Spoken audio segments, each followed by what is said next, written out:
welcome to another lesson of Arabi bil Bait. Today we're going to cover Form 1 hollow verbs. These are verbs that have a waw or a ya in the middle radical of the root. In Arabic, hollow verbs are known as al-fi'lu al-ajwaf. These are verbs like qala yaqulu, notice the waw in the middle radical, zara yazuru, sara yasiru, notice this verb has a ya in the middle radical, ba'a yabi'u, there's also khafa yakhafu, and nama yanamu.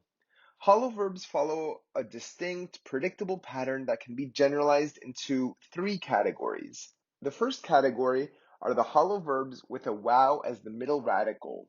The next category are the verbs with a ya as the middle radical. And lastly, we have the schizophrenic hollow verbs. And these are the ones where the middle radical gets transformed into an alif, like khafa yakhafu and nama yanamu. The only way to know the identity of the middle radical is to consult a dictionary. Hollow verbs are incredibly consistent though. We're going to conjugate a verb from each category, which will equip you with the basics to conjugate any hollow verb in the Arabic language. Let's start with the verb qala yaqulu, which has a waw in the middle radical. We start off like we always do with the huwa conjugation filled in from the dictionary. Ana aqulu, anta taqulu, anti تقولين هو يقول هي تقول أنتما تقولان هما masculine يقولان هما feminine تقولان نحن نقول أنتم تقولون أنتن تقلن هم يقولون هن يقولن. Notice that all the conjugations kept that waw in the middle radical except for antunna and hunna. Let's investigate what happened. So we have antunna taqulna. Let's break this down. The prefix for antunna in the present tense is the ta maftuha. The conjugated root in the present tense is qul, which we know from the dictionary, and the suffix for antunna in the present tense is na. Now, if we put all this together, we would end up with taqulna. The problem with this is the back-to-back sukoon, which is prohibited in Arabic. The lam takes a sukoon because it's followed by a suffix that begins with a consonant, and we know that any time a suffix begins with a consonant, it doesn't matter if it's in the past tense or present tense, there will be a sukoon immediately before it.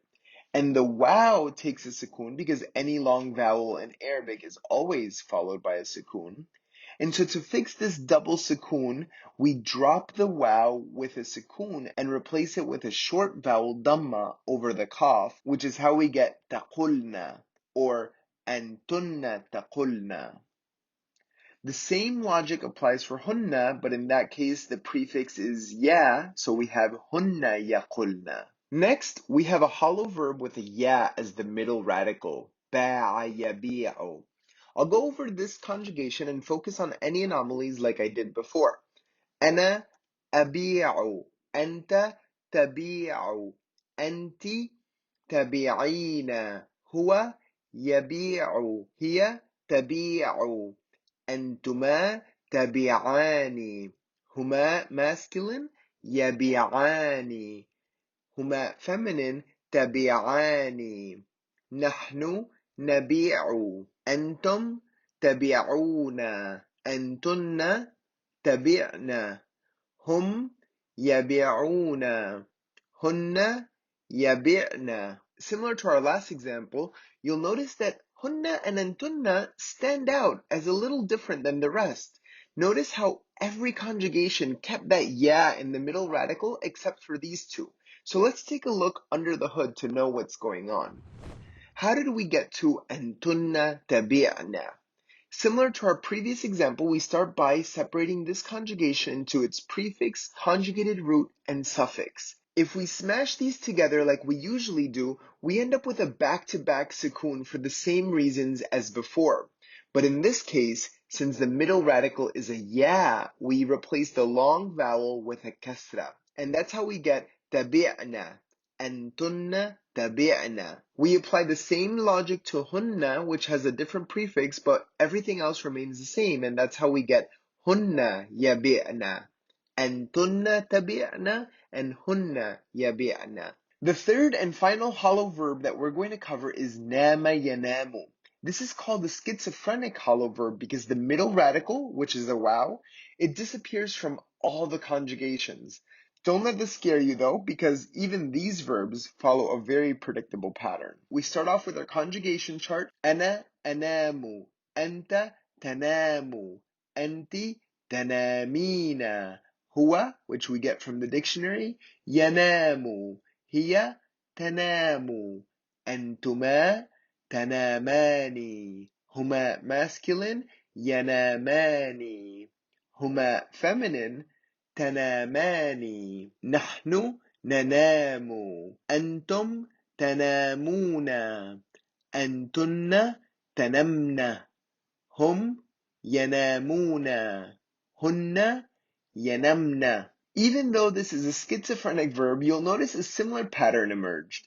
All the conjugations kept that transformed waw, which in this case is an alif, except for antunna and hunna. If we look under the hood, we get the same situation with the back-to-back sukoons as before, but in this case, since the long vowel is an alif, we replace it with the fatha. That's how we get tanamna, antunna, tanamna.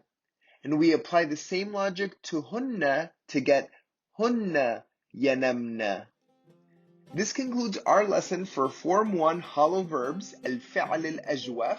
I covered one verb from each category, so if you want to practice, I highly recommend conjugating zara yazuru, sara yasiru, khafa yakhafu.